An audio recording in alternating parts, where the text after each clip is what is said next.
மேஷம் மே 2026 ராசி பலன். 1. தொழில் மற்றும் உத்தியோகம் கரியர். பணியிடத்தில் செல்வாக்கு. மே மாதம் உங்களின் நிர்வாகத்திறன் சிறப்பாக இருக்கும். மேலதிகாரிகளின் பாராட்டை பெறுவீர்கள். புதிய வேலைக்கு முயற்சி செய்பவர்களுக்கு மாதத்தின் முதல் பாதியில் நல்ல தகவல் கிடைக்கும். தொழில் வியாபாரம் லாபஸ்தானத்தில் 11ஆம் இடம் ராகு இருப்பதால் தொழிலில் சீரான முன்னேற்றம் இருக்கும். பழைய பாக்கிகள் வசூலாகும்.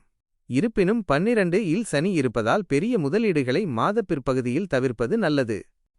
2. பொருளாதாரம் ஃபைனான்ஸ். வருமானத்திற்கு தட்டுப்பாடு இருக்காது. ராகுவின் அமர்வால் எதிர்பாராத அதிர்ஷ்ட வாய்ப்புகள் மூலம் பணம் வரக்கூடும். செலவுகள். விரயச்சனி நடப்பதால் மருத்துவச் செலவுகள் அல்லது வீட்டை புதுப்பித்தல் போன்ற செலவுகள் வரிசை கட்டி நிற்கும். வரவுக்கும் செலவுக்கும் சரியான கணக்கு வைத்துக் கொள்வது அவசியம். 3. குடும்பம் மற்றும் உறவுகள் ஃபேமிலி மற்றும் ரிலேஷன்ஷிப். குரு பகவான் 3ஆம் இடத்திலிருந்து உங்கள் ராசிக்கு 7, 9 மற்றும் 11ஆம் இடங்களை பார்ப்பதால் குடும்பத்தில் சுபகாரியங்கள், திருமணம், கிரகப்பிரவேசம் நடைபெறுவதற்கான திட்டமிடல்கள் கைகூடும். உடன்பிறந்தவர்களுடன் இருந்த கருத்து வேறுபாடுகள் மறைந்து ஒற்றுமை பலப்படும். நண்பர்களால் ஆதாயம் உண்டு. காதலிப்பவர்களுக்கு திருமண யோகம் கூடி வரும். 4. ஆரோக்கியம் ஹெல்த். கோடைக்காலம் என்பதால் உஷ்ணம் சம்பந்தமான நோய்கள், கண் எரிச்சல் அல்லது ஒற்றை தலைவலி ஏற்படலாம். போதிய அளவு தண்ணீர் அருந்துவதும் குளிர்ச்சியான உணவுகளை உண்பதும் அவசியம். மன அழுத்தம் குறைய தியானம் மற்றும் யோகா செய்வது நல்லது. முக்கிய தேதிகள்.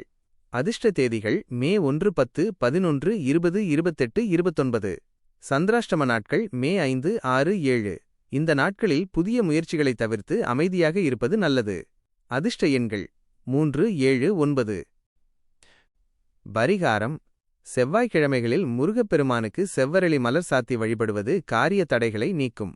வியாழக்கிழமைகளில் தட்சிணாமூர்த்திக்கு மஞ்சள் நிற மலர்கள் கொண்டு அர்ச்சனை செய்வது பொருளாதாரச் சிக்கல்களை தீர்க்கும். சனிக்கிழமைகளில் காகத்திற்கு எள் கலந்த சாதம் வைப்பது விரயச்சனியின் தாக்கத்தை குறைக்கும்.